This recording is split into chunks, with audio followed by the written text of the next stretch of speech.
Welcome everybody to the Sam Dean Podcast, where we talk about life uncensored. Today's show is sponsored by Van Zant Coffee. Order it online, vanzantcoffee.com. Thanks for the support. I'm also a realtor. If you live in Dallas or California and you want to move to East Texas, call me. I'll show you how to raise your own cows, how to grow your own food, how to barbecue, how to shoot guns, drive 4x4s. I'll also show you some listings that are not on the market.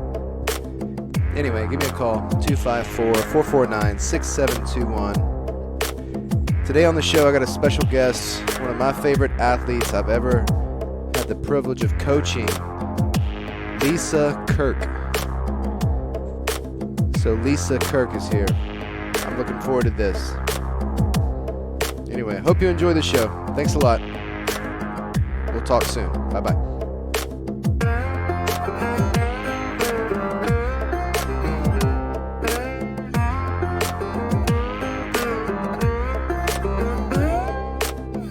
All right, Lisa Kirk. Lisa, welcome to the Lost Coyote Ranch. Thanks for having me. And thanks for be willing to subject yourself to this podcast. First time. Excited. First time on a podcast? Yeah. To hear my voice in my ear, first time. I have a friend named Michael Gasser. When I ran for Congress, I was on his podcast. Yeah. That was the only podcast I've ever been on besides my own. So. I listen to a lot of podcasts. I like them a lot. What's your favorite one? I'm all about true crime right now. I listen to a lot of different ones, but right now true crime's got me. Crime and sports. Yeah. So, did you watch the Cowboys game the other night? No. It was terrible. I try not to watch them anymore.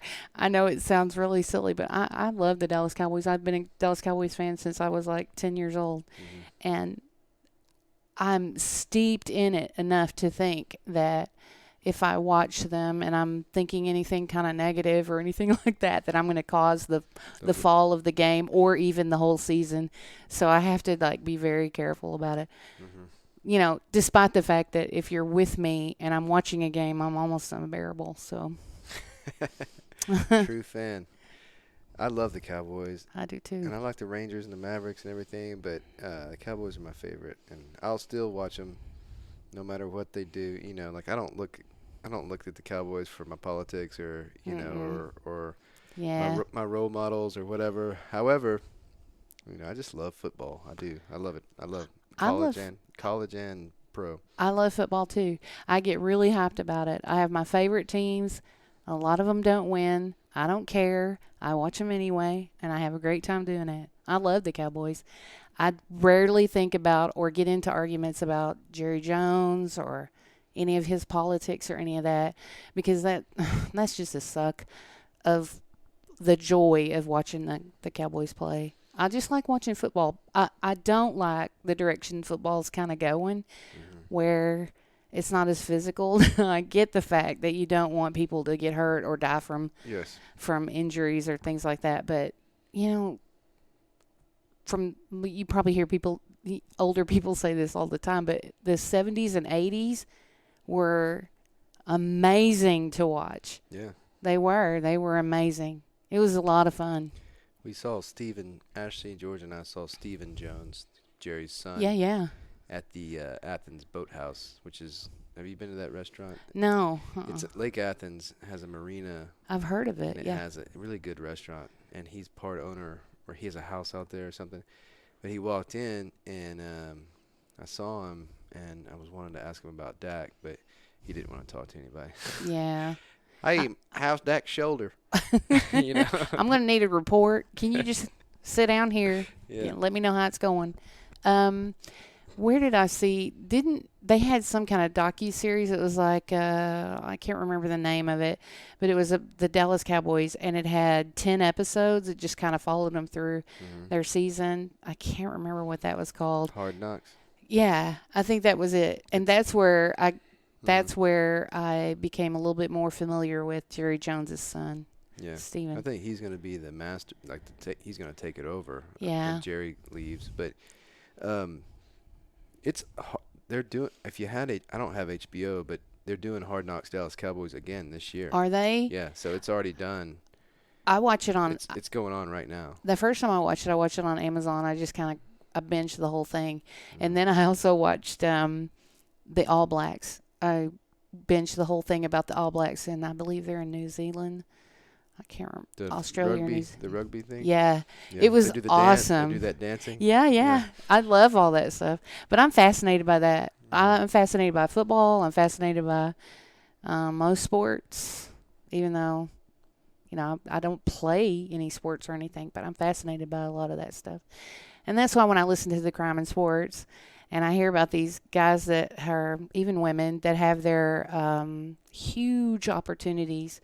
They're incredibly talented, and they systematically destroy it. Like, it's terrible. It's just terrible. And then I listened to one just recently on Michael Irvin. Oh, wow. He's still at it. The playmaker. Yeah, that's what they talked about. He's, but he named himself, and he was very flashy, still is, and he was the playmaker, and he was a great football player, but I was never really a big fan of his. There were other people on there that I liked a lot better than him. Yeah. But I appreciated watching them. They won. My grandmother always called him Michael Irwin. Irwin. It was like Gagi, so she always mispronounced his name. But. Well, I'm sure that's, a lot of people probably do. I don't know. And my friends always bring up Michael Irvin. My best friend's from Patrick O'Connor from Philadelphia. He said they used to throw, like, when Michael Irvin hurt his neck, that, like, his last game, I guess, whatever. Yeah, he did that. And they were throwing batteries at him, like the fans in Philadelphia. Well, that was one of the things that they talked about, was how incredible that game was, in the respect that the announcers were blown away by how horrible Philadelphia was being. Like, they were cheering because he was on the ground and wasn't moving. Yeah. And then they cheered when the people called for help. And then when they brought a stretcher out, they went insane. And these announcers were like, I just can't believe this crowd is going crazy like that. And I'm like, you know what? I like it. And they're diehard fans.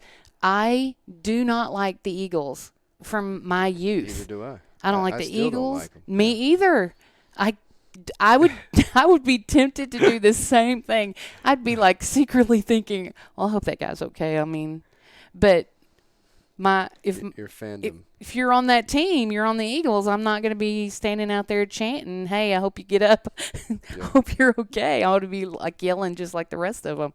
And I would have been diehard like that. But they talked about that and how blown away they were. And I'm like, I'm not really blown away, because I think the Cowboy fans back in that day would have done something similar. I didn't like the Eagles, the Steelers, or the Redskins. Either any of those teams. And to this day, I still cannot watch those teams play anyone without just being hardcore. I hope they lose. Oh, I hope they lose. And I couldn't stand Terry Bradshaw. Oh my gosh. Don't even get me started on Terry Bradshaw. That was a little before my time, but I hate the Redskins, the Giants, everybody in the NFC East.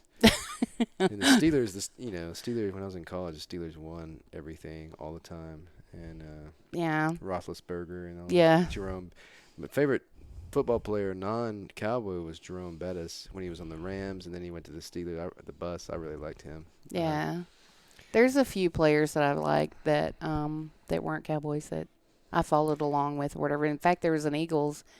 Oh, man, I can't think of his name now. And I believe he's a tight end for the Eagles. He was. I don't know if he still is. But I was a big fan of his, too. But I would, follow him on the sly. But when he was playing the Cowboys, I like J.J. Watt, from the Texans. I think he went on. Who did he go to? Did he go to the Cardinals, Arizona, or somebody this year? I don't know. But he was in Houston, and I was like, he was big in Houston. We can just trade our whole team for him and then build around him. But he's not just that I know of publicly. He's a good guy. Like, he was a great player and a good guy. Yeah, for Houston. It Yeah. seemed like he was. Like, kind Yeah. of, you know. We never know what's going on Yeah. behind the scenes or whatever, but he always came off pretty clean. Yeah. Okay, well, the reason I have you on today is I want to talk about your journey with me and anything else you want to talk about. But if you want to. Okay. And we can talk about anything. But I met you like 6 years ago. Yeah. Is that right? It was, I don't remember the date, but it was the end of July on a Saturday. My ex-daughter-in-law and my son were going to the box, and Jenna and Ryder. Yeah. And you were going to do a program called Rise, Mm-hmm. and they wanted me, especially Jenna, she wanted me to be a part of that. And I remember telling her, yeah, I'll do it. Yeah. But inside, I was like, that's not going to happen. I'm not going to do that. I can't do that. I don't want to. Well, I'm working on other things like my diet, and I had changed my eating habits. I'd lost weight. I just was directionless on what to do physically to put with the food and things like that, because I had changed my eating habits back in February. So July comes along and she's hounding me about it. And so the last day comes, and I remember I was at work and she was texting, and I was like ignoring. And then finally she calls me and I answer it, and she says, today's the last day. You've got to get it in. I talked to Sam. He hasn't talked to you. And I was like, okay, I'll do it. About an hour later, I sent you an email. And I thought that would be the way I could communicate with you, but be under, like make it not be on time. Like you would be like, oh, I'm sorry, I've already closed it. Da, da, da. And I think you answered the email before I even hit send. Like, I hit send, and it was like, ping, and no, this is great, you're in. And I'm like, oh, no, I don't want to do this. And so that Saturday, you had everybody meet up there, I want to say at 9 o'clock. Yeah. Yeah. And there were about 35 people. Can't remember. There's quite a few. Yeah, and they were all in kind of similar situations like me. A lot of people maybe my age or a little bit older, and then some younger ones that were overweight, that kind of thing. So let's go back for a sec. How old were you at that time? At that time, I was 52. 52. And what was your weight like in February when you started cutting your diet? What were you heaviest at? I was probably... I rarely tell people the real truth. I usually just say I was over 300 pounds, but I was close to 365 pounds, and I lost weight immediately when I changed my eating habits. Like it was like overnight, immediately, but that's because I cut out all fast food. Okay, so that's my next question. Yeah. What were you eating, and then what did you change?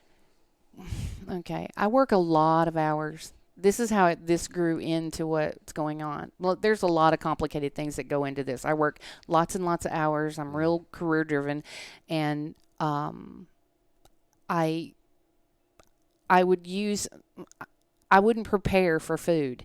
So the fastest way, like I would be driving from one surgery center to another surgery center to the hospital, back to the office and things like that. And the most convenient way to eat would be to stop and get something to eat at, Wendy's or a drive-through somewhere. And, any of those meals now that I know what I know are a day's worth of food.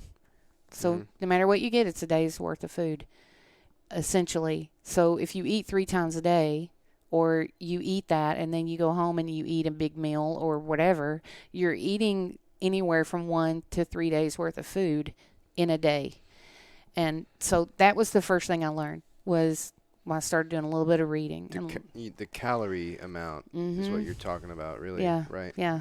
Well, and not even more than the calories. So like, if they break it down into the proteins and the carbs and the fats, that food is all carb and all fat. There's no protein. There's no protein in there. And so it's way wicked off balance and wholly not good for you. I read a study right around that time because I was really having to change my life. And the study is they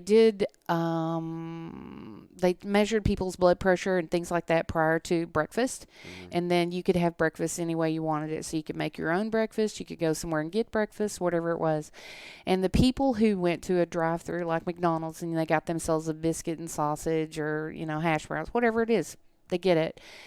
Their blood pressure after eating was much higher, like much higher. It was an immediate response to the food because it's so processed and cooked, entirely differently than you would cook something at home or eating fresh fruit or things like that. So that was an eye-opener. And that was one of the reasons why I was like, well, I know what to do with that. I can just completely cut that out. And I did. I cut that out. And I noticed an immediate change in my weight. It immediately, like within days, I knew that was the right thing to do. The other was cutting out soda, all pops, whatever you call them. I call them pops. They don't call them pops here. My granny called them soda water. Cokes. We call them just Coke. Yeah, I know, Coke. But I don't drink Coke. But I don't drink any of that anymore. Every once in a while I'll get a wild hair and think I want a root beer, and I'll get it. And then I'll take a good big drink of it and go, oh my God, that's horrible. And then put it away. Yeah. And then I remember. It's to me, it's like taking a drag off a cigarette. Yeah. If I were to grab a cigarette right now and take a long drag, it's disgusting. But, if you smoke them all the time, they're just like, oh, it's good. But the Cokes are the same way. If I were to take a drink of a Coke, I'd spit it out. Yeah. One of the lessons I've learned about not having or making a decision to cut something out, if you want it, like if you're all of a sudden, for whatever reason, you're like, I want to go and I want to have something like carbonated to drink or whatever, do it. Like, I'm not saying go there and drink until you pop or whatever, but what I would do is go get myself a root beer or something, and then I would have like one or two drinks off of it and be like, I don't want this anymore. I don't need it. And I might do that once every 6 months or once every 2 months or something like that, and then I'm over it. What really makes fast food bad is if you get one of those huge Cokes with the fast food. Fast food's bad on it by itself. However, if you get a 40-ounce Coke with it, I mean, it's super hyperglycemic, spikes your blood sugar, makes you just deranged, your pancreas, all your insulin and everything. And not only that, the food, like you said, doesn't have protein, so it doesn't fill you up. And you want 30 minutes later, you want more of it. And then that Coke is like drugs. It hits your system. It is a drug. It makes you feel great, like your brain starts to dance. And then you crash and you want another one. And it's just like any type of drug out there. It's the same, does the same thing to you. It does do the same thing. It's the same kind of chemical reaction. I'm not opposed to sugar. Like, I don't have a problem with sugar, but I think we have to be I have to be more responsible about how I handle sugar. So I can't go and do those soda drink, a pop like that 3 or 4 times a day and have that big hit.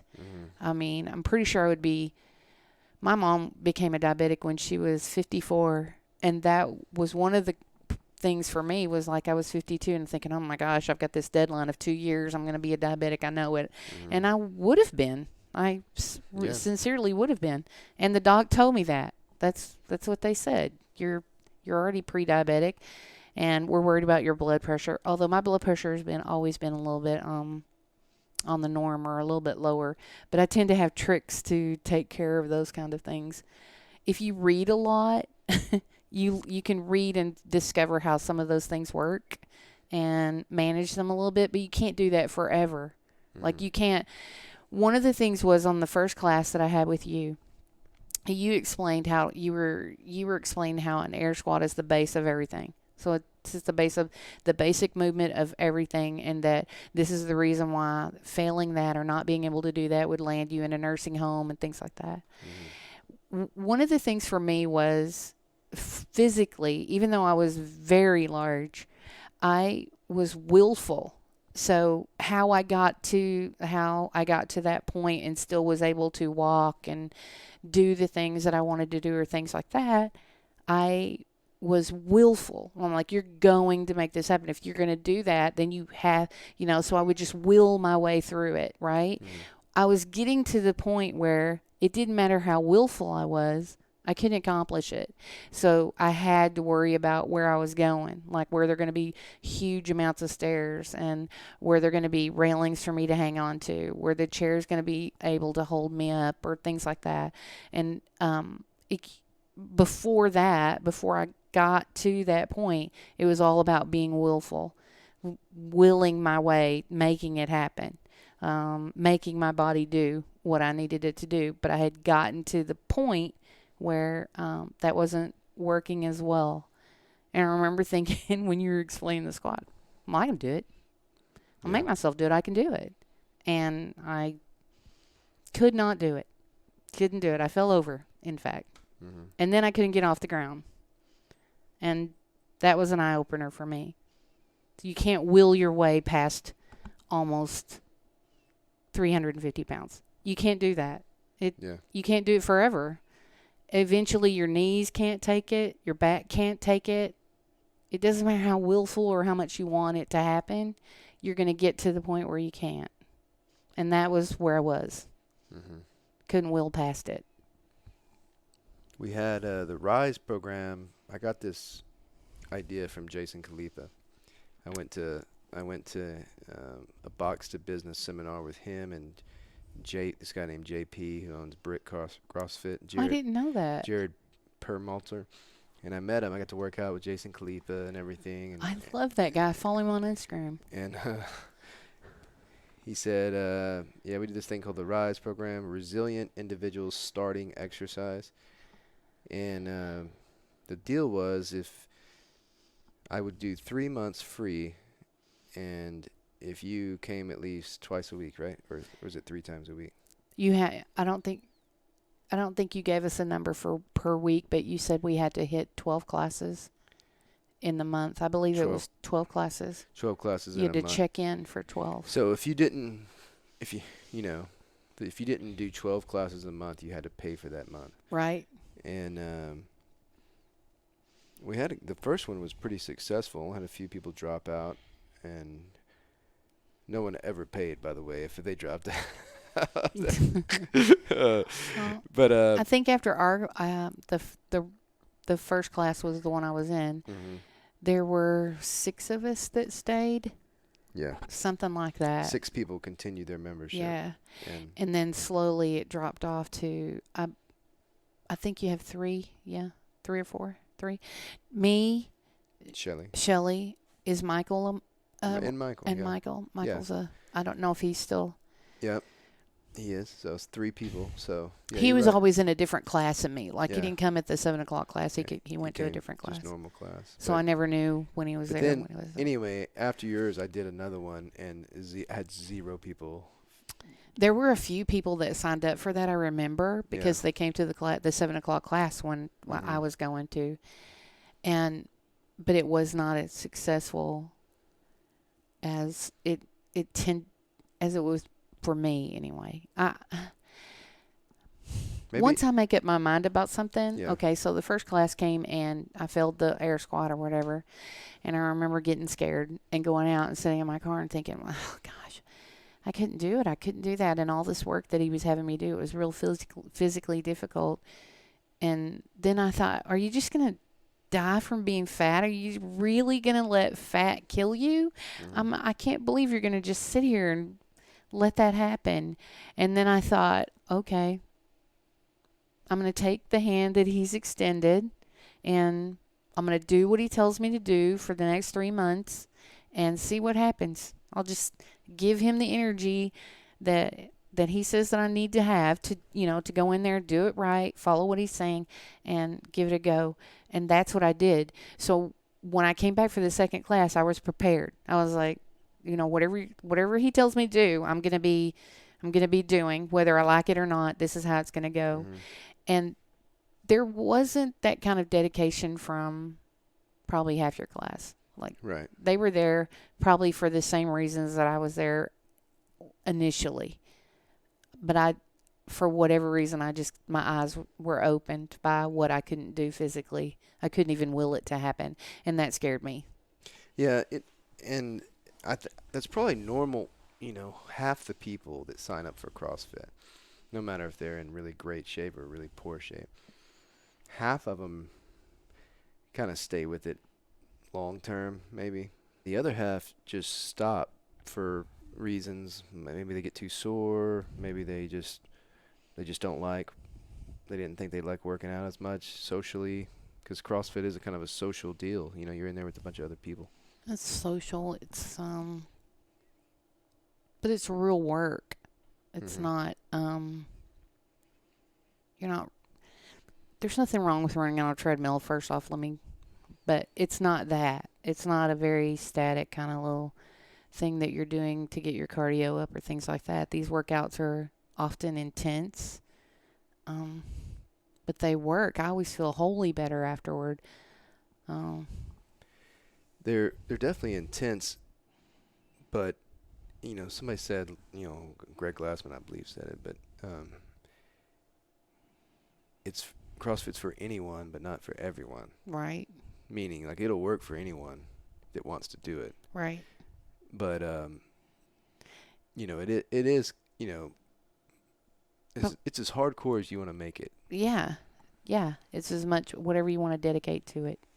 For me, the more I realized I could move, and the better I got physically with losing weight, and then with the movements themselves, it was very motivating. I wanted to keep going. Like, I wanted to see how much better I could be.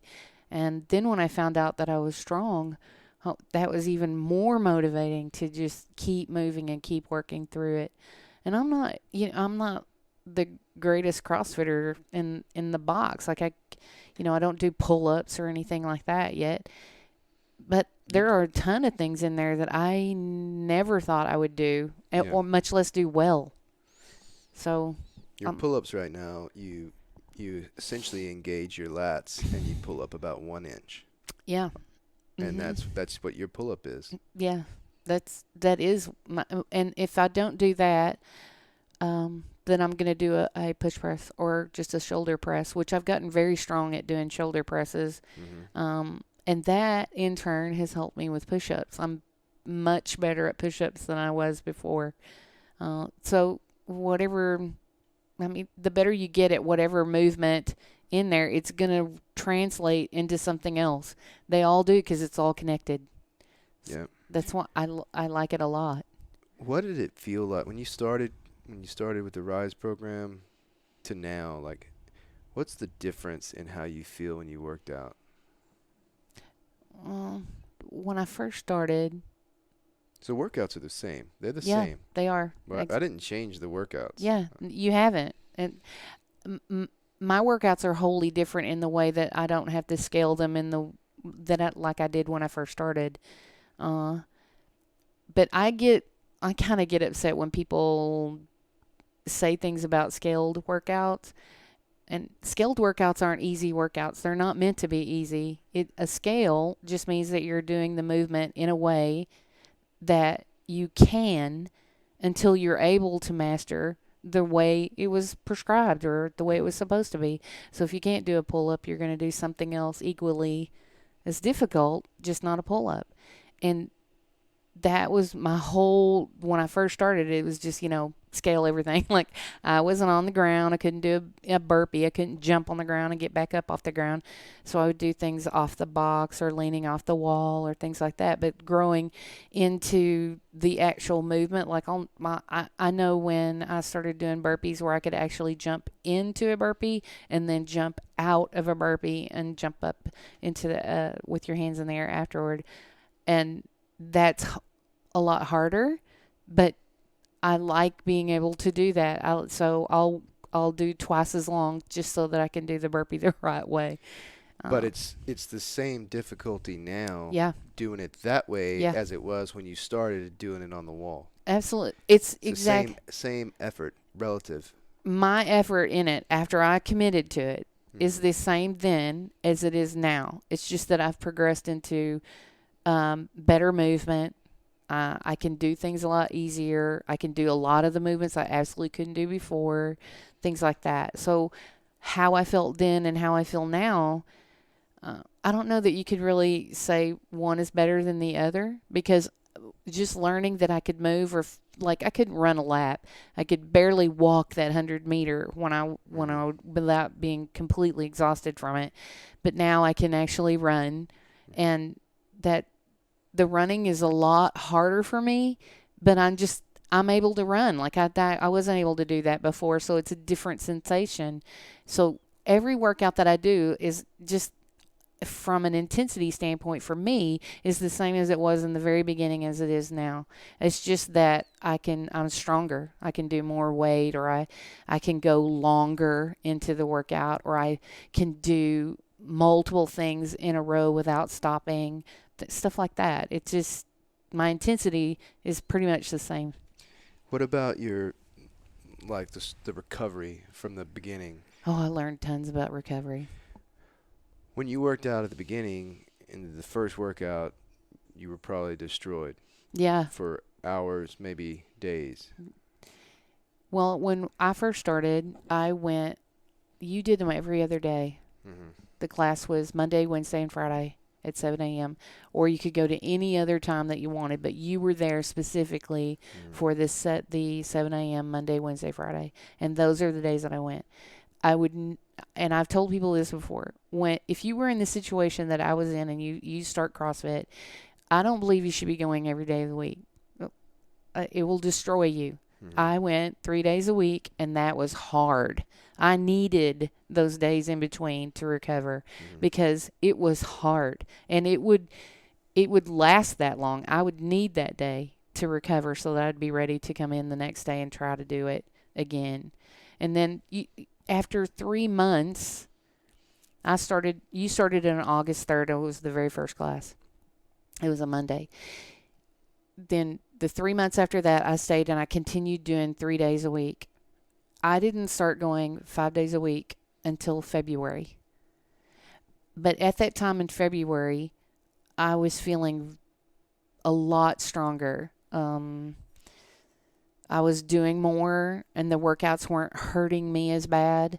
And I had learned a little bit about recovery because I had a little bit of a knee thing going on. And it turned out all of that was just not addressing mobility, like not doing the rolling, and not stretching, and not maybe doing the warm-up as well as you should do the warm-up, and then stretching after the workout, that kind of thing. So that kind of got me in trouble with my knees in the early, and it wasn't my knees. It was the IT bands and things like that I wasn't addressing. So once I learned some of the stuff about that, I went on a mission to learn a lot more, and that helps me in recovery. I know a ton about what's connected to what, and what I need to do to it for myself to make sure that I don't get in trouble with real serious pain or things like that would actually make me not want to work out. But not just not work out. You get like that and you don't want to do anything. You don't want to leave your home. You don't want to, you don't want to go to the store and things like that. You had mobility and that recovery are essential. When you start exercise, your muscles go from weak to strong and powerful. And when they go to strong and powerful, they get shorter and tighter. Yeah. And you have to really work to keep them long and loose.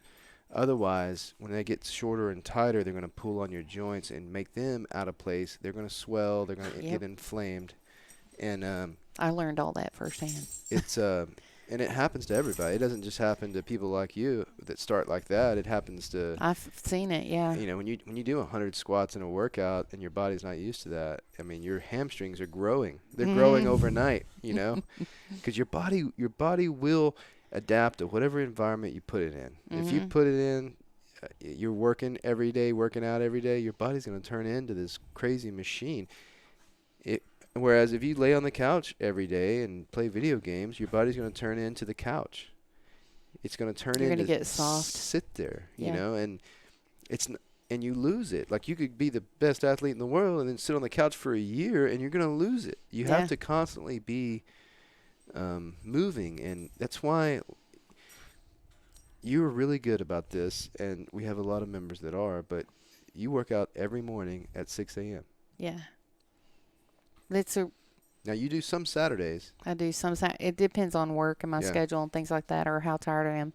Because, I mean, I don't like to fall back on my age, but I am 58 years old. Mm-hmm. So sometimes I have to listen to if the workouts were particularly intense throughout the week, and I'm feeling, and work was very intense because during COVID it has become a real mind thing at work. So I get stressed, then I work out, which makes me feel better, but it's not enough to overcome the stuff that's going on. And by the end of the week, I'm tired. I'm starting to feel the whole week. Mm-hmm. So I need that time to recover. And I'll think, well, how tired am I? Can I do Saturday? Can I not do Saturday? It depends on that decision. And then also whether I have work that I have to go do. Yeah. So, but there are days where I'm deliberate about not coming in on a Saturday just because I need to recover. Yeah. Yeah.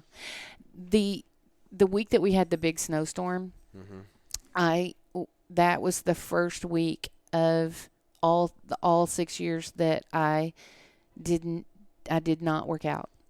I just did recovery. I did stretching and rolling and things like that. And I felt great after that week. Like, was raring and ready to go. It was a true recovery time. Yeah, but it wasn't just a recovery from CrossFit. It was a recovery from everything. I couldn't go to work, and I didn't have to stress and worry about that stuff. I was in my house. I was there all day long, every day. What else was I going to do? And it helped. It helped a lot. That week was a good week. It turned into a good week of just recovery, of just feeling better and being looser. Yeah. And just feeling a little bit better. So some of your stats now. You've been doing CrossFit 6 years. At CrossFit Van Zandt in Canton, 6 a.m. Yep. You can back squat over 300. What's your back squat max? 315. 315, that's more than most people at the gym. Like 95% of the people at the gym can't do 315, men or women. Wow. That's a lot of weight. You can run now. I can run, but that's a weakness. You're still working on double unders.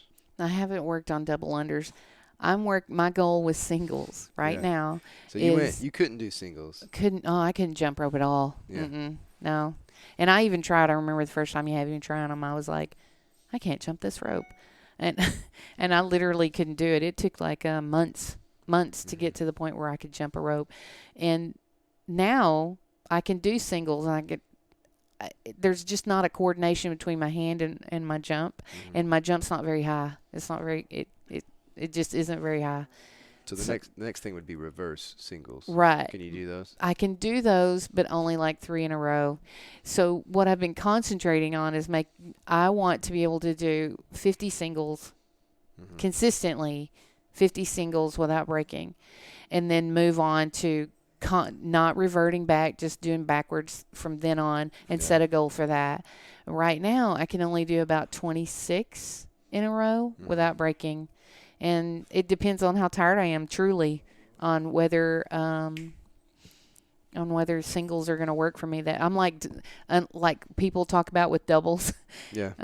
Today's just not my day with them. Well, sometimes I have that with singles, but that's my like if you post a workout that has double unders in it, and let's say it's we had one recently where it was a set number, so let's say it was 25 double unders and 30 of this and 30 of that or whatever, and I'm going to do 25 singles. But then I think, well, what would be harder? I could double that, or I could do 25 in a row.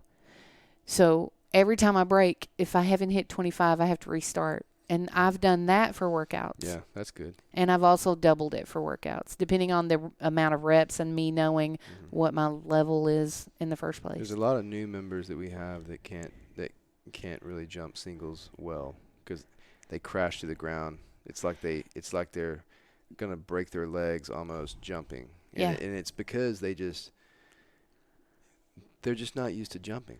Well, and also there is a strength factor to it. Mm-hmm.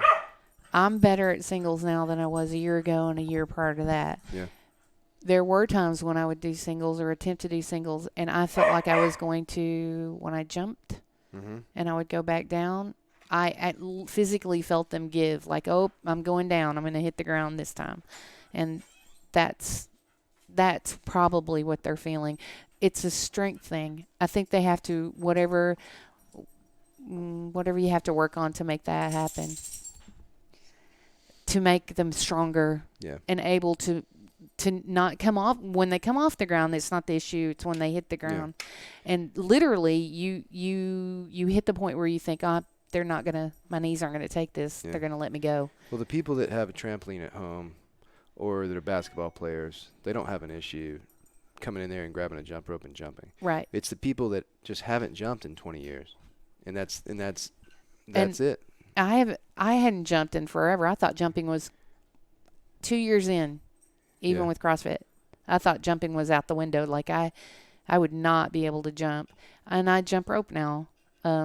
I also do the box jumps when I have to, that kind of thing. Yeah, the 20-inch box, the padded box. Yeah, that was like, that was something that day. I wanted to have a parade, but because of that, I had to buy a padded box for Athens too, which I'm gladly I did it. That padded box was a real miracle worker though for me, because that wooden box is it is a mind thing where you get up to that and you're like, if I crash on that, it's gonna hurt. Might as well have knives on it. Do you remember when I don't know, Adrian? She may or may not have said it. Tara had a couple incidences with me too, but one day Adrian was up there and I was doing 25 box jumps every day after the workout. No matter what, I had to do 25 box jumps. And I went over there, and the first one's always the hardest. It's always hardest to stand there and think, oh, I can do it, and then do it. Mm-hmm. And I think I was 3 in, and I snagged my toe, and I just basically very softly did a complete flip over the box and landed on my back, like perfectly on my back on the other side of the box. And Adrian comes running over, Coach, and she comes running over and she's like, oh, are you okay? And it literally didn't hurt. And that's one of the other things about this is like a good CrossFit moment for several reasons. One, I was attempting to do box jumps and I never thought I would be able to do those, and I do them now. But on that, I tipped over and did a literal somersault over the top and landed on my back, and it did not hurt. It didn't hurt. Yeah. If I fell down a stair like that 3 years prior, 4 years prior, I would have been in the hospital with something broken. I know so. But that, I fell, flipped over, land on the ground, and laughed my tail off and able to get up and then walk right around to the box and continue jumping. Keep going. And I wouldn't have been able to do that before.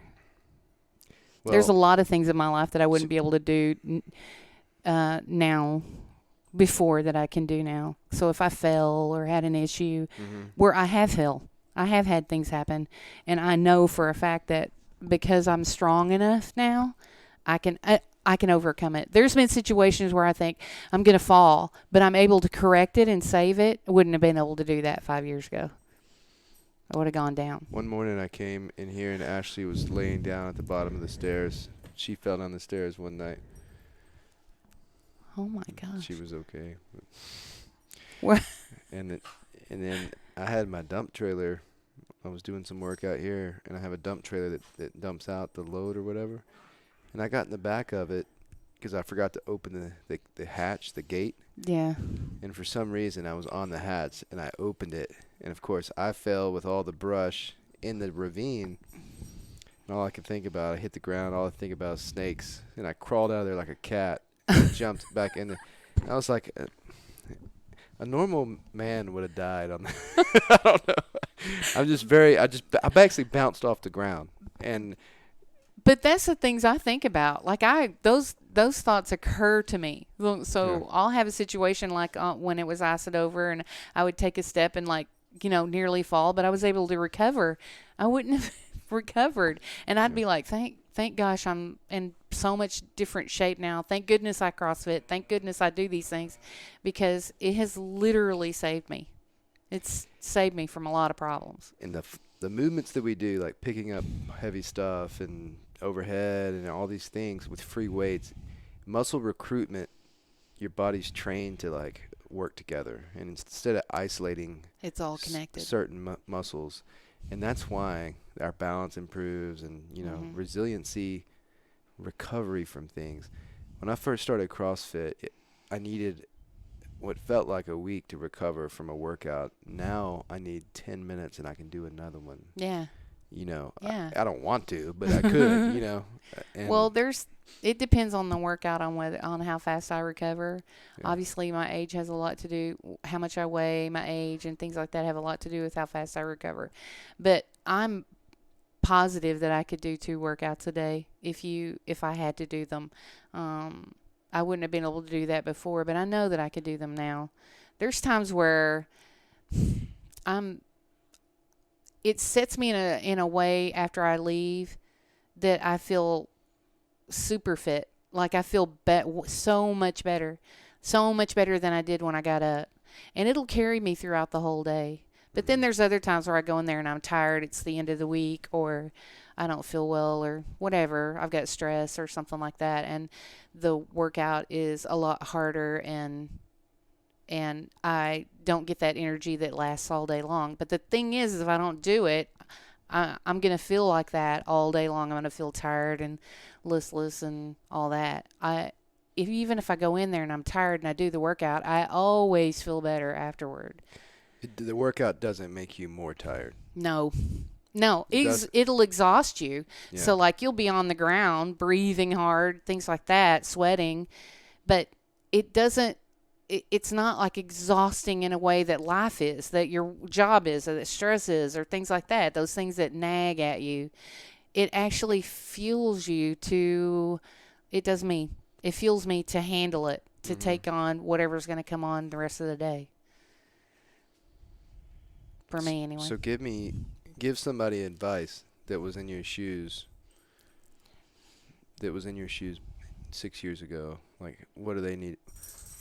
What's the best advice you can give somebody to start to change like you did? It's so simple. It's just do it. You just have to decide to do it.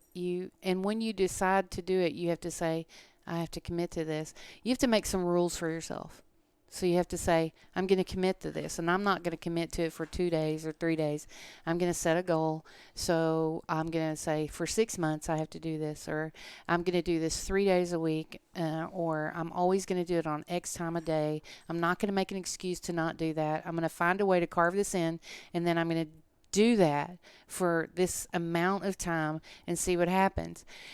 I know for a fact that if someone did that 3 days a week for the first 6 months at X time of day. So let's say they want to do 4:30 in the afternoon. If they did that at 4:30 in the afternoon 3 days a week for 6 months, they're going to feel a significant difference. And they'll want to do it. They'll want to do more. Now, whether they stick and do that with CrossFit or pick something else like running or whatever it is, they're going to want to be physical. I did. I wanted to be physical after that. I wanted to move. I wanted to come to class and see what I could get done that day. I wanted to lift heavier on back squat and lift heavier on deadlift. I wanted to see how far I could go. And I would never have predicted that for myself. But the only way I got there was to make that decision to say, you have to do this. So every day at X time, you're doing this. So whether you like it or not, it's like brushing your teeth, combing your hair. Yeah. This is a part of my day. I get up, I go to CrossFit, I go to work, I come home, I do some recovery, I go to sleep, I get up the next day and I do it again. And that's not an option. Like you can't, if you get in a situation like I was in, very heavy, not moving around, not physical, letting life just kind of eat you up. If you make it, so I decided that I was going to use the 3 months that you gave me, right? I would be there at 7 and do it 3 times a week and do that for the 3 months that you gave and do everything that you said, commit to it. And that's what I did. If I hadn't done that and made that decision, well, I probably wouldn't have hung with it. I probably would have, just said, this hurts, it's too hard, whatever. You just have to decide that this is, and if once you do that and you start feeling any kind of difference in yourself, you're going to start feeling that you're able to move.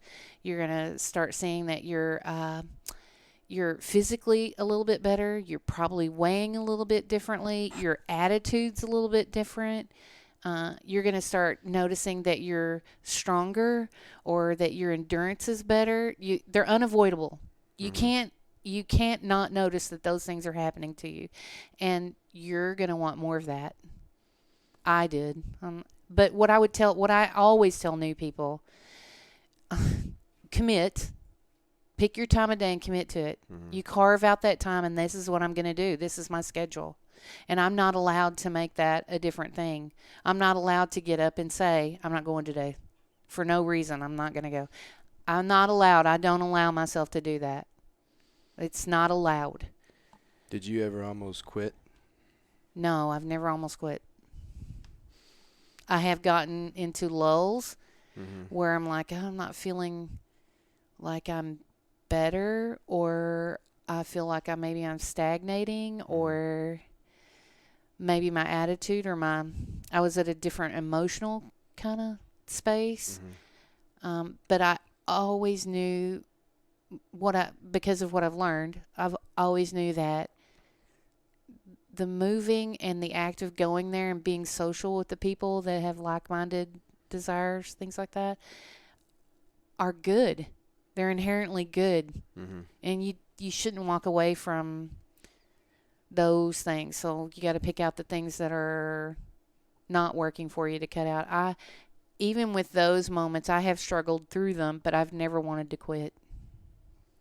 Good. People, I've wanted to quit stuff that I've done. At least some point you have a couple of low points, Yeah. What's your ideal workout? Like, what's your favorite workout? Like, if you could write one, what would it be? Gosh, we did I like the bench press row. I like that workout a lot. Bench press and row. And I like, there's some that we haven't done it in a while where I want to say that it had back squats, push presses, and deadlifts or something like that. And it was like so many of each, and you ran and did like 10 rounds of it or something like that. I like those. Of course, those are all barbell related. I like the workout that we did today, but it had the kicker of adding the kettlebells, and that really was a spicy thing that I wasn't expecting. But I'm typically, like, when I'll do the singles and the sit-ups, I can usually rock that out pretty good. I'm pretty good at sit-ups, surprisingly. But the GHD, I can only master about 10 of those at a time. It depends on the workout. So, like, if you had 25 GHDs on there and it was 3 rounds of other incorporated movements along with that, I would probably not be able to do the 25 for 3 rounds. I'd have to split them up. A lot in one sitting. I can do them. They just aren't I haven't gotten to the point where I can just bust them out. I hate them. Today I did 10 at a time. It always pulls my shorts down too. So, like, but 10 is all I wanted. I did 10. I stood up, readjusted my shorts, got back on there and did 10, and then I did. The 50 was terrible, and the 50, the 40, and the 30 were terrible today. But I did 10s, and then at one point I was doing 5s at the end. I'm not that strong at them because I always try to avoid them because I'm. It's not one of my favorite things to do. One of the things that I always hear that in my head, and sometimes I just want to punch you because you planted that seed. If you don't work it, you're not gonna master it. So you're not going to get better at it. So, like, if I don't go in there and do singles every day, I'm not going to get better at them. And if I don't go in there and do GHDs every single day, I'm not going to get better. I'm like, I couldn't do 10 in a row, and then you did the challenge. Not this time, but you've done that several times before. Yeah. And I've done the 10 every single time, and now I can do them. I can do 10 in a row, that kind of thing. But I would never have worked those on purpose on my own. And I worked the box jumps really well. I was working. Yeah. I stopped doing those because I realized step ups are harder, and I should be working on those. Really? Yeah. Yeah. Step ups are not easy either. They're not easy, and the 20-inch box I can't do tons of box jumps in a row. Like, I can't do 5 rounds of that. I have to come up with a different way to handle it. But the step ups are harder. They're way harder for me to do. And I have that thing where I lean over and I'm not standing up straight. I'm not erect when I come up and go onto the box. They call that like the stump leg or something like that. So you should lower the whatever. That's what I've been trying to do, is concentrate on doing a better movement. Same thing with lunges, is keeping my body upright. Yeah, instead of bent over. And I don't know why. Like, I get frustrated with things like, why are particular movements and other movements, like, one is really not hard for me to do. Kettlebells, those are not hard for me to do. Those aren't hard for me to do. They're not hard. It's not hard for me to do push presses and clean and jerks or things like that. But lunge, you hate them. Yeah. I'm 6 years in, and those eat my lunch. Like, I can't hang with those. Like, everybody will lap me. And not that I really care about that, but if you're going by the time range of of a workout that has 3 rounds or 5 rounds that has a lot of lunges in it, everybody's going to lap me, and I'm going to hit that time cap. I'm going to be somewhere near the tail end of that, because lunges are hard. I can't figure out, but I don't know why. I could go in there and practice those every day, and sometimes they're in the warm-up, lots of times, but they're just hard, and I don't understand the mechanic of why that is so much harder for me than doing something else like squats or a hang squat clean. I could do that. You do those all day long. Yeah, but I cannot. Those lunges eat my lunch. I don't know. And they could be the other thing with lunges is the day that we did the lunges, the overhead ones, those are easier than doing just a regular lunge, just a walking lunge.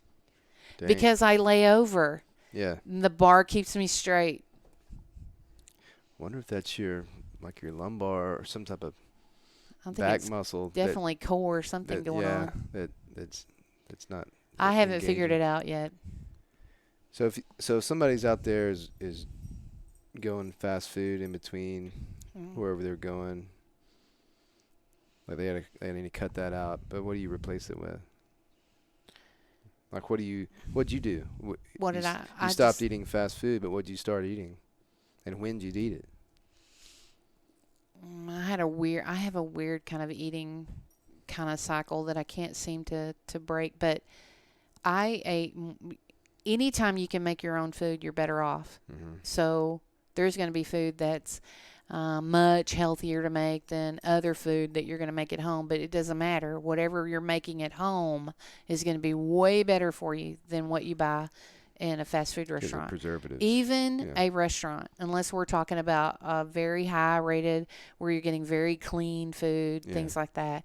They're not good for you. They're processed, and I don't care if you're ordering a chicken breast. That chicken breast isn't good for you as the one that you're going to make for yourself at home. Even if you're frying it, it's better for you at home. So that's what I did at first, was just make my own food. And I didn't necessarily make food that was like considered healthy. Like, if I wanted to have fried chicken, I'd make fried chicken, that kind of thing. It's just that now I'm more accustomed to making food that's not fried, or finding other ways to eat it, because a lot of it will make me sick or not make me feel good after I eat it. So I tend to stay away from it because I just want to feel better. I just want to eat. I have I don't like food. I don't like talking about food. I don't like planning food. I can't stand thinking about food because it's all the time. It's all it's every day, all day long. Like you got to plan for it. You got to have it. Who taught you how to cook? I learned that at home, with my mother. Your mom taught you how to fry chicken? Fried chicken. Yeah. I don't fry it like her. If I fried it like her, it would be I have a lot more stuff in it than I put. I don't use flour to cook with or anything like that. But I mean, I'm not going to sit here and tell you that I eat healthy 24 hours a day because I don't. Well, neither do I. I have issues, but I'm mindful of things that are going to be wholly worse for me. So, but the other day at work, one of my coworkers comes around and she says, "Hey, do you want a little lunch?" And I was like, "Yeah, sure." I can always think of something that I can get that's better than, some of the other options on there. And she goes, "We're going to go to Five Guys." And I'm like, "Oh my God, steak in the heart." Because I love Five Guys. And I love Five Guys. I'm not even. That's hamburgers, right? Yeah. And I haven't had Five Guys in 2 years. I had at least 2 years. I haven't had it because I looked up the calories. And it's 2,000 calories. Like the burger itself is 1,600 calories. And then if you add the fries in, it's another 1,600. It's a ton. That is your day and a half, 2 days worth of food right there. And that's all your calories, but they're all empty. There's no protein that's worth anything. The carbs are terrible. The fat's an overload. And I love that stuff. I love Five Guys. And I went off into a thing. She goes, "Well, we're thinking about Five Guys." And I was like, oh, I ate breakfast this morning and I ate Five Guys. And then I finally was like, just stop it and have the Five Guys. So I had a burger. Yeah. And I'll do that on occasion. But I probably won't have Five Guys again for a while. Because it just sets me off into a thing knowing what those calories are. When I have a burger, if I'm really, really good, I'll not have the bun. But typically I'll eat the bun, but I just won't have the fries. Definitely won't have a Coke. I'll drink water. But I've been on this thing. I've been trying to eat a salad every day for lunch. Yeah. Any salad. Anybody that has a salad out there, I'm sure Five Guys probably has a salad. I've never been to Five Guys. Maybe not. I love their burgers so much. I've never invested looking at trying to figure out if they have a salad. Yeah. I do. I like a salad, but I one of the reasons why I don't like food or talking about food or trying to figure food out is because I don't like most food. I am extremely picky. My list of food that I like would be way easier to tell you than it would be to tell you about all the food I don't like. Like I don't like avocados, and I don't like a lot of lettuce. I love kale, and I like spinach. I've grown into liking spinach, but I like a lot of empty calorie food. Like I love cucumbers, and I love iceberg lettuce. Those have no value, none whatsoever. But I love those things. I don't like tomatoes.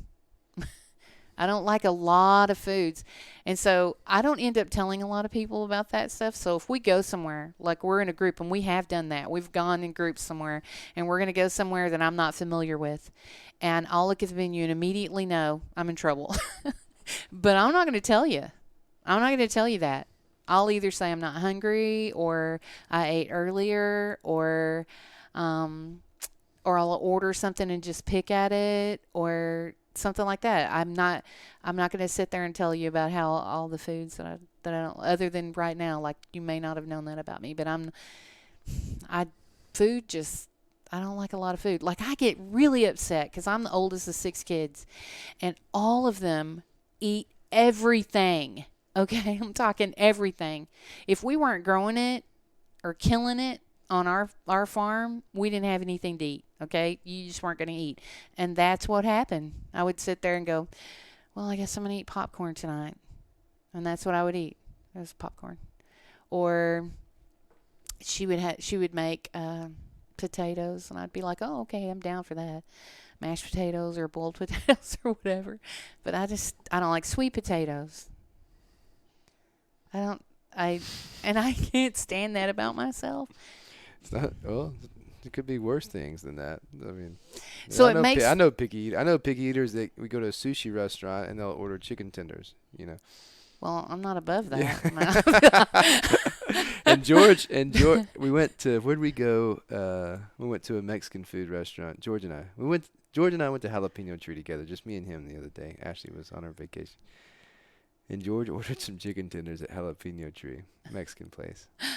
Oh, but that place. But they were the best chicken tenders I've ever had. They were good. I think that one time I went out with Tara, Coach Tara. So not one time, I've been out with her a lot of times, but this one particular time, I guess she had been monitoring what I order because I try to keep that on the down low. And she says, "What are you going to get?" And I go, "I'm going to get chicken." She goes, "No, you're not." I was like, "Why not? I love chicken." And I do. Mm-hmm. And she was like, "You're not going to get chicken. You get chicken every time we go somewhere. You're going to eat something else but chicken." And I'm thinking, and then all the alarm bells are going off in my head. I'm like, I don't want to tell her about all these things that I don't like to eat, but I'm going to have to find something to eat that's not chicken because she's laid the law down. Anyway, but I think I ate steak that night. I like steak. Just depends. I love steak. Yeah. Food that I'll make, it's very repetitive. So, like, I could tell somebody, these are the foods that I like, and they could set up a menu that's, like, for 2 days' worth. And I could eat that forever and hardly ever veer from it because it's easy and it doesn't force me to get into situations where I have to select food that I don't like to eat, that I don't want. Yeah. I'm almost positive that these things about food are the reason why I weigh what I weigh or weighed what I did weigh, where how I feel about food. And plus I'd lost weight several times prior, a couple times, like 40 pounds and 80 pounds, things like that. And then I would just gain it right back because you just go right back to that eating and stuff. It's one of the things I tell people about. Whatever you set in motion, make sure it's something you can maintain. So don't do extreme things. Don't do extreme things that are going to make you go running back to the way you used to eat or eating unhealthy, that kind of thing. Because I think being able to maintain it is way more important. Well, I've seen you work out like almost every day that I'm at the gym, for 6 years now. Mm-hmm. So it's a long time. You've lost over 100 pounds. Yeah. But going forward, like what's your other goals? I mean, from now on, I mean, what are some of your goals? I know we talked about double under. We talked about. Yeah, I consider those kind of secondary. I'm always going to work out. Yeah. I'm gonna go to CrossFit as long as I can go to CrossFit, and I don't see, there's no CrossFit police that's gonna kick me out. At least that I don't think of. And I know I'm gonna get older, and there are gonna be things that maybe I start to struggle with, or I won't be able to lift or do a back squat of 315 pounds forever. But so the goals that I have at CrossFit are just kind of secondary, like get stronger with this or get stronger with that, or get a little bit more endurance with running or things like that. I'm never going to be a marathoner or anything like that, but I can run. I mean, that's a good accomplishment in my book. I'll probably be able to run longer, or maybe one day be able to run a mile. That'd be cool. Yeah. Well, a marathon starts with it starts with one step, but it really starts with being able to run 1 mile. I would say that's more realistic. Yeah. Then it's a 5K, then it's a 10K, then a half marathon, then a full marathon. But that's the progression, and it's just you started in a different place than everybody else. Right. You started in Lisa's place. Yeah. I started in Sam's place, and Ashley started, and we're all different. We all have different things, and so my goals right now, I would include a marathon in my goals. I wouldn't include a 5K or anything like that in my goals. Not because I don't think that it eventually someday, if I set my mind to it, that I couldn't accomplish that, what I have to get under my belt is being better at running and having more endurance and being able to run a mile. At least that's where I'm at. So I don't think about the longer runs or things like that because I'm not there yet. I'm not near that right now. It's 16 laps around the gym. Yeah. Without stopping. Without stopping, and that's my thing is I haven't been able to not stop. And that's how many laps are you up to? Oh, if I ran laps in a row, I could probably do, depending on the day, 4 to 6. Yeah. So you're only 10 away. Yeah. But that's how you break it down. You just break it down to I'm 10 away, now I'm 9 away, and then One of the things that I do when you have running WODs is if it's a 400 meter, 600, 800 meter, whatever it is. So I run a half of the 100 and the other half I walk in half. And I try to be speedy about the walking. I get tired toward the end. It may look like I'm not, but in my mind I am. I do that in a way to control the workout. So I want to be able to complete the workout, and I want to be able to do the other movements that are incorporated into it. Yeah. So that is why I do those things with running that I do. You're pacing yourself so you I can go pick up a barbell in between because there's not just running a lot of times. Sometimes it is, but a lot of times there's a lot more other stuff that you have to do. So, if you just came in there one day and said, you know what, I'm not working out today. I'm just going to run that mile. I'd be completely fine with that. And you just skipped whatever we were doing and you just ran 16 laps without stopping. Or maybe you make 12 laps and you have to stop or something. But, like you have a benchmark, and that's how you get there. That's the same with any of the movements, though. Just practice it. Practice the movement. Exactly. And you're the one that planted that seed. Well, thank you. You planted a lot of seeds. I don't think you understand how you changed my life. Like how you specifically in the very beginning did that, and then bringing the other coaches, Ashley, things like that into the picture. They've all supported it. They all give different ways to help and make things better and have made me better or better at CrossFit. But you started that. You were the one that, stood there and hammered that home and made me know that moving was going to be the answer to a lot of my problems. And that, I just remember you saying, you can do it. You can do this. You can do it. Yeah. And you were right. I tell everyone that you were right. Thank you. People don't say that enough, that I was right. But no. No, but in all I said it enough that Ashley doesn't have to say it now for at least a year. In all seriousness, though, I have some accomplishments. You're one of my proudest accomplishments. Oh. And you tell me that, and I act like it's a joke or whatever, but it's not a joke. It really means a lot to me, and that's why I have you on the podcast. And I love being around you. It's you, and I love coaching you. And as a coach, and Ashley's sitting right here next to us, but people that are coachable is why we own a CrossFit gym. There's 80% of the people we love. Well, hold on. There's 60% of the people we love to coach or whatever. Well, we like to coach. Yeah. There's 20% that we really love to coach that are really coachable. There's 20% that we don't like to coach. And those people are usually gone after a while. They've already made up their mind. Subconsciously, if they don't want to be there, we don't want them to be there. But the few people we call them our seed clients, like we care what you think about, like, how do you like these warm-ups, or how, should we change something? Like, we'll listen to people like you and people that we really love to coach, because that's what makes us going to work.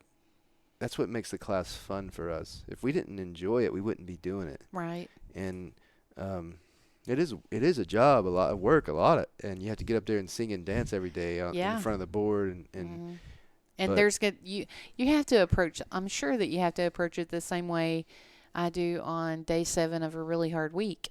I'm day 4, Thursday, whatever, and you get up and you've got to go, but you're like, oh, I'd love to lay back down. I'd love not to go back up there. You have to hit those moments as a coach or an owner or that kind of thing. But I'm telling you that the things that you said on day 1, you were emphatic. It's not about like you coached us. You showed us how to do the air squat or whatever, but it was more the words that you spoke. And it's not because you spoke the words, it's because you believed what you were saying. Mm-hmm. And that's what I heard. I heard you say, you can do that. You can do that. And every time you've told me that, you were right. You coached me through a back squat where I got to 305 pounds, and I was pretty sure I couldn't do it. And you were like, no. In fact, I was like, I'm done. I hit 295, I think it was. And you were like, no, you can do more. And you went over and got the 5-pound plates and stuck them on the thing. And I was like, dude, I don't know if I can do that. But I know you wouldn't steer me in a direction because you've also stopped me from doing stuff that you felt like I needed to quit before I got heavier. So I can trust the fact that if you go over and slap 5-pound plates on, that you're not steering me in the wrong direction. You actually believe that I can do the lift, whether I believe it that I can or not. But those are the things you've done that to me through the entire 6 years. You've been very motivating. And you add the laps for running on Saturday WODs when they're not on the Wodify when I come in. Yeah, that's my favorite. I'm always grateful for that. That's my favorite thing to do. When I see you there on Saturday and there's no running in the workout, I'll quickly add it. Yeah. Just to make you run. I'm so grateful. Yeah. She cusses me too. I do. But that's the only day I'm going to openly be verbal about it. Those Saturdays where I walk in there and you add that 200 on. Yeah. If you did that during the week, I'd be like, oh, man. But I probably wouldn't say much about it. Yeah.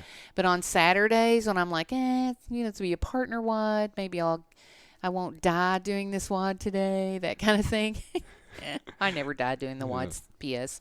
But anyway, I'll go in there on a Saturday and I look at the board and he's written 200-meter run in between each of the movements. I'm like, dude, I throw my PVC on the ground. I'm going to leave. I've had people show me their phone and be like, that's not what it says on Wodify. I was like, well, we put that on there. That's not coming from Jesus. We're putting that on there. So we can change it however we want to. And people are generally upset. They're like, no, I came for this. There's been times when I've been totally upset. I'm like, oh, my God, I have to run. And then the day that we had to run, when the tide turned and you added them and I was there and I was like, man, toss my PVC down. And people didn't turn on you. They turned on me. Way to go, Lisa. Way to show up for Saturday. I'm like, I am not responsible for this. I'm not. I would never have chosen running on purpose. But the day that you stood up at the board and you said, I don't remember what the workout was. It had barbells in it. And I did the RX weight, and I did everything, and it was a 100-meter run, and we had 200 meters. So each of us had to do 200 meters, and we would tag. Yeah. And you added that on, and you were standing at the board, and you were like, you were writing on it and you're talking to everybody and then you turned around and you go, yeah. Now what we would normally do is if you really want to get a workout is you would do all of this even though you're partnering. So you would do all this or all this, and you had already said you were going to ask me to be my partner. And I was like, oh, okay. Mm-hmm. Yeah, that'd be great. And then you're going through this thing and you turned around and you were like, yeah, but I'm partnering with Lisa today, so we'll probably do the half. And I was like, I can do the whole thing. I was like, how dare you? Knowing full well it was a running WOD and I was going to die. I was like, I can do that whole thing. And I did. You did, yeah. I did the whole thing because it was because of you. Because I was like, well, I'm going to show him I can do that. And I did. Even ran. And you got a good workout. I did. And I always do. And I got a great workout. And that's the cool thing about those. I remember right after the first, I think they were cleans. Mm-hmm. And they were heavy. And you we were doing 5 and 5. So you did 5 and I did 5. And deadlifts. They were heavy deadlifts. And you said, I did my 5, and you go, are you sure you don't want to split them? I was like, oh no, we're on board now, buddy. We're doing all of it. I think you did some of mine too on those. Maybe I did. Were we climbing rope? Were you doing ropes too on that day? I think so. I don't remember. I can't remember. Yes, we were. And then it was heavy deadlift, rope climbs, and running. Yeah. Man, that was a good one. I remember that. You asked me twice, are you sure you want to do the whole thing? Yeah, we're doing the whole thing. We're on board with this, but buckle up. Yeah. And even if I was second guessing. Yeah, I was starting to second guess myself. But anyway, that was good. That was one day when you added the run, and I wasn't expecting it. And I thought, what? If we're going to add the run, you're going to have to do the whole workout, no matter if you partner with me or not. Penalty. Yeah. No, you've been a huge influence to me, you and Ashley both. The whole community has. I've said that before where, I think God puts you in places where you're supposed to be because that's what you need. Mm-hmm. That you need that direction, that turn, or to be surrounded by people that can help you pull yourself out of wherever you are, that kind of thing. And it definitely CrossFit did that for me. And I don't mean CrossFit like as CrossFit, but our box, our community, the people that we have up there have been nothing but wholly supportive of me, of everyone. Like you're not going to encounter someone being ugly, rude to you, or making fun of your movements, things like that. That doesn't happen up there. It's one of the things that people worry about in the very beginning. Yeah.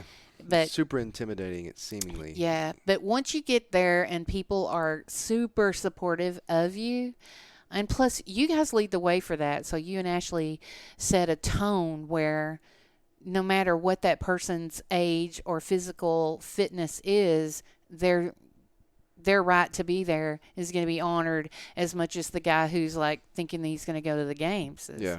So that, that's a direct reflection of the way you lead the path, the way you go. And everyone there is just trying to survive. But that's the whole thing. They don't have time to worry about you. That's what I told people. I'm like, I used to in the very beginning worry about like what I looked like because I know I can look. I sweat a lot, and I know I can look pretty bad sometimes. It's medical, yeah. But what I learned was people don't care what I look like. They're just trying to survive it too. Yeah. The guy beside me he's breathing hard just like I am. We're sweating. Nobody cares. No, they truly don't care. Well, people I see like a new guy, a new man, in his 30s or whatever, he'll join the gym and you'll be moving a barbell or something and their eyes will get real big. They'll be like, holy shit, I've got to they're going to laugh me out of here, because they see you throwing around weights and like Renee Rife, doing whatever she's doing with her six-pack, Can you see that? Just do a WOD with her with burpees in it. Yeah. That's intimidating as all get out. That girl does it like a sewing machine. She's up, down, up, down, up, down, sewing machine, yeah. There's a lot of impressive people. And your 6 a.m. groups like Kenneth, Terry. One of the things about us is we're older, okay? So when new people come in, you can see this happen sometimes with people. I'm not going to name names, but like they'll come into our class or whatever and immediately underestimate us. Mm-hmm. Not dislike us and not be rude, things like that. Totally friendly. Love the atmosphere, that kind of thing. But they underestimate us. And because we're jacking around and we're making fun and we're giving you guys a hard time. Yeah. But when you say 3, 2, 1, go, we go. We're not playing around anymore. We're doing the WOD and we're doing it well. We're kicking butt, and that is a little bit intimidating to someone who wasn't expecting that. Where they came in and they underestimated it a little bit because of our age and how much slack talking we're throwing down, and then they see us do the WOD and they're like, oh, I got to put this in gear, or they're actually they're gonna lap me, that kind of thing. We're not gonna play around. When you say 3, 2, 1, go, it doesn't matter how much, shit talk we've done. Y'all didn't wake up. Do it. Y'all didn't wake up early for no reason.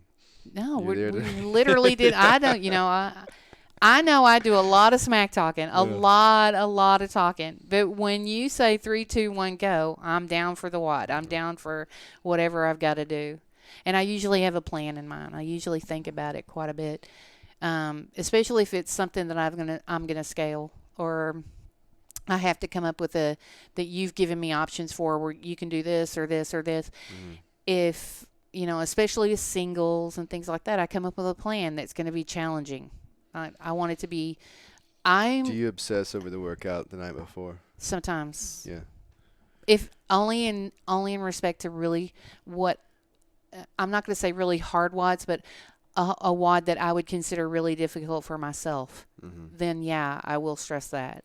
And burpee WODs, the walking, the overhead lunges, and the burpee WOD. I think that was 5 rounds of that, and I knew going in that was going to be hard. This is going to be a real challenge, and I'm going to have to keep it together. And I think I broke down like 5 times in that workout. Yeah, you cried on that one. Yeah, I did cry, because you get in your head and you start thinking, why? I've been doing this for 6 years. I should be able to do this. Like, you're down there just pounding them out, pounding those burpees like boom, boom, boom, boom, and then doing the walking lunge. And Peenie's down there really doing a great job at it. She's come a long way since she started. So I'm really proud of everybody in that group. And not that I'm not proud of everyone, but I'm in there with them and working out with them every day, and I see them daily, and I know what they've put into it, and I'm proud of the work that we do in the mornings. But that, I knew that was going to be a hard workout, and I stressed that throughout the night. But there's things that I tell myself, I'm like, I can't cherry pick this workout. I have to go and do it. It's going to be a hard one. I have to go and do it. And when it was all over, I was very proud of myself. It was an accomplishment and success. A huge one. I came in a lot less time than I anticipated. I was able to do the overhead lunges much better than regular walking lunges, even though they were very difficult. And I arched it. I did that. You did, yeah. It was hard. No getting around that. It was hard. But I'm always proud of that. Like, I may stress it, and I know full well when I go into that WOD that it's going to be very difficult. But once I get through that, and then we're done and it's over, I wouldn't take that back for anything. You just have to start the workouts. I control the clock, so I actually start the workout. Yeah. But I remember when I'm working out, initially when I started CrossFit, I'd stress. I'd go back, be pacing back and forth. Oh, this is going to suck. This is going to suck. This is going to be terrible. And just really in my head about it. But now I won't even have my gloves on hardly. I'll hit the start button just to get this shit started. Yeah. Because I know once I get in there, I'll be fine, and it'll be over in a few minutes. And that's pretty much my attitude toward almost all the workouts. But I would say that I still have those strong weaknesses with the walking lunge and the burpees. So those two combined, and knowing I was going to do 5 rounds of that, I can talk myself through almost anything. I can tell myself, well, this is going to be over in 10 minutes. It's going to be over in 12 minutes. It's not a big deal, that kind of thing. But there are still going to be some that I'm going to do the pace before it, or have an upset stomach knowing that this is going to be hard. But just know, every time you do those movements and you do them and you show up anyway, even though you don't want to, they get easier and you get better at them, and next time they get easier until they become your strengths. I'm like, 2 years ago I wouldn't have been able to do that. Yeah. No, that's not a joke. Like, I didn't master doing the burpees for like the first 3 or 4 years, jumping in and out of them, doing them accurately the way they're supposed to be, that kind of thing. But the and doing an overhead walking lunge would have been out of the question. I wouldn't have done it. I would have scaled that in some way. So I'm definitely better. It's a hard workout. I did it in 30 or 42 minutes. 42 minutes. I think I did it in 42 minutes. I can't remember. But I anticipated that I would go over 45 minutes, and I didn't. Have you changed at work at all? Like, are you a different person on the job than you were before you got fit? In what way? Performance-wise? Well,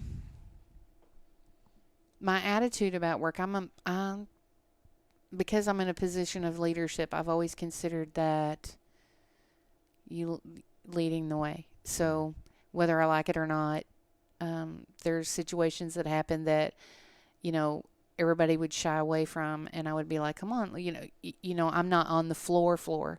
I'm doing other things, scheduling surgeons, things like that. But if that situation comes up and I can see that they're all like, oh, I'm not going to do that. I don't want to be involved in that or whatever. I'll get up and go, let's go do it. Let's do whatever. Get it done. Yeah. Let's just go do it. And I go in there and shoulder to shoulder and work it with them so that they can see that I'm not afraid. We're not afraid to do this work. We can get this done. Where I've noticed it the most is we've moved a couple of times, and then there's also been some real physical things that we've had to do, construction-wise and things like that have happened at the office. And I address those without any problem physically, like lifting, carrying things, moving things from here to there, furniture, whatever it is. And I don't hesitate to jump in and do those things. I might have hesitated to do that about 6 years ago because of my back. Probably my back would have given me grief, or I would have, whatever I did, I would have ended up paying for it for several hours after or throughout the next day, that kind of thing. Because I actually had back injections, had bulging discs, things like that in 2013, and had to have injections and stuff like that. So I was real cautious back then. But I'm not now, because there's two things that happened. One, CrossFit, and I got stronger. But the other was through recovery and like going to a Rossi, and then also reading the things that I read. I found out that everything's connected. Everything is connected. And if you have a weak back, then you need to work on other things to strengthen that back. So if something is failing, it's probably not getting support from something else, either above or below it. So those are the things I attack. And I'm 90% of the time that works. Yeah, I agree. Most people, I have a bad back. Well, a lot of times you have a bad back because you have a weak back. Because you don't do the things like deadlift and the basic pickup movements that strengthen your back. And it is weak, but it's also, you're weak everywhere. So your back is weak because all the other things that are connected to it are weak too. They're not doing what they're supposed to do. So your back should be stronger because all of this stuff connected to it has been worked and flexed and ready to go and to support what this core has to do. Yeah. So you're weak everywhere if your back is weak. I mean, I don't mean that as an insult, or you could have back problems. I've had them. I'm saying that if you work the other things that are connected to that and then do strengthening exercises specifically for your back, you can't help but get better. You can't ignore everything that's connected to it. You can't ignore what's connected to your knee or your ankle or your wrists. You can't ignore those things. You've got, like, if I have knee pain, I almost always know it's my IT bands. Mine too. Yeah. Almost every time I can go after one and find a hot spot and know immediately that that's where it's coming from. I'm not saying that you can't get injured. You could get injured, walking around through your front yard, that kind of thing. I'm just saying that if you're purposeful about going after the things that are connected to the things that are weak, you're probably going to get stronger. Absolutely. All right. What else do we need to talk about? I don't know. We've talked about football and CrossFit and weight and food. Cowboys. Yeah. I love the Cowboys. Well, thank you so much for coming and being on this. I'm happy to. Hopefully people listen to it. Yeah. More than just the 6 a.m. crew. I'm sure they're all going to listen in. If I tell them. If they can figure out how to use their phones. Ooh. Come on. Come on. Kenneth is going to tell me about that probably. I love Kenneth in his mouth. I've had some coaches come to me and being like, well, everything was okay, but the 6 a.m. was really giving me a hard time. They need to buck up. Look, one of the things is well, yeah, we do. We're kind of mouthy. We probably should draw that back on some people. But when you start that timer, we're doing the workout. We're not talking anymore. We're doing what you told us to do. We're not going to give you any grief. It's like like the Bad News Bears or something. Yeah. You know, and Tara started the whole thing where she was putting burpees in the warm up. Yeah. And Kenneth was just like, totally insulted. Like he's just like, this is a personal attack, having to do burpees in the warm up. And then she started doing it on purpose, and I was like, Tara. I mean, like, and then I would tell Kenneth, I'm like, you shut up. Yeah. You're costing us every day. Anyway, but you're getting fitter because of it. Yeah, know? Her warm up. I think the day that we were doing back squats, I think she was there for it. Her warm up had 200-meter runs and burpees in it. But if you're doing that, like, you need to do that. I don't want to do burpees. Mm-hmm. I don't want to run, but I'm gonna go do that warm up, and because if you're doing that and then you go over and do a static movement where you're just kind of standing, yeah, it's hard, but you're not moving.